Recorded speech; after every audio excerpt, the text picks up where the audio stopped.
আমরা মেয়েরা কতটা অভাগী তা তুলনার বাইরে।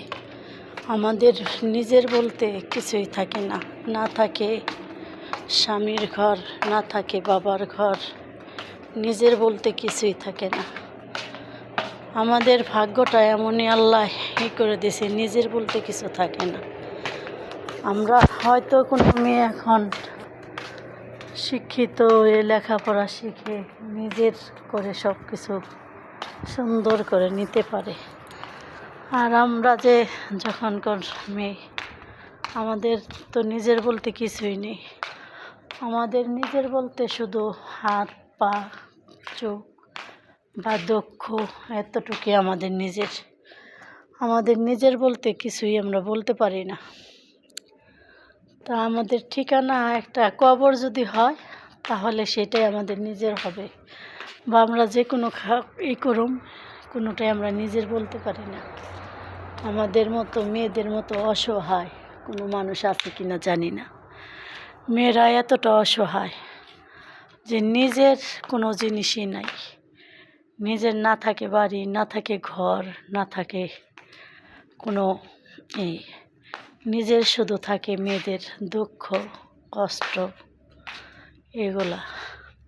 তাই তো বলি, ভাগ্য কি, ভাগ্যটা এতই খারাপ যে আমরা নিজের করে কিছুই নিতে পারি না।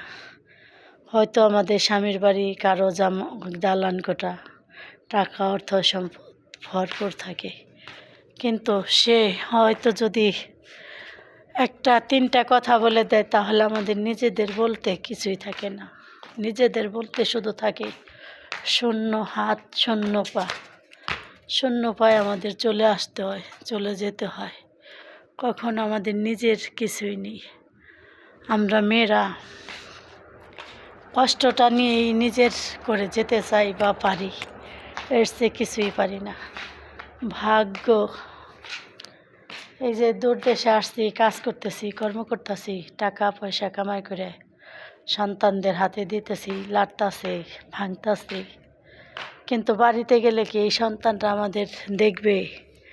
বা যখন আমরা কোনো কিছু করতে পারবো না, এই সন্তানটাকে একবার বলবে যে আমার মা এত কষ্ট করছে, আমার মাকে একটু সুখ দিই।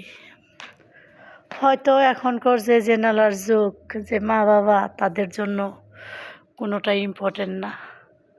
এমনও তো হতে পারে ভাগ্য আমাদের ঠেলে নিতে পারে যে তাদের কাছে আমাদের আশ্রয় না হলো, ঠিকানাই না থাকলো। জীবনের চলা সব কিছু যেন শূন্য। মানুষ আসে যেমন শূন্য হাতে, চলে যেতে হয় একবার শূন্য হাতে। তো শূন্য এসে শূন্য হয়ে যাওয়া হয়। কোনো মানুষের ভাগ্যে ছেলে সন্তানের ভালোবাসা জোটে, কোনো মার ভাগ্যে জোটে না। এই যে কষ্ট করে রাতের পর রাত, দিনের পরে দিন পরিশ্রম করে ঘাম জমে টাকা পয়সা দিচ্ছি, কখনো নিজের জন্য 2 টাকা আলাদাভাবে এক্সট্রাভাবে রাখিনি। ভাবছি ছেলেমেয়েরা খেয়ে ভালো থাকলে ভালো, কিন্তু এই ছেলেমেয়েরা কি, যখন আমার রথ চলে যাবে, কথা বলার শক্তি হারিয়ে ফেলবো, তখন কি এই সন্তানরা আমাকে দেখবে? মনে হয়তো না।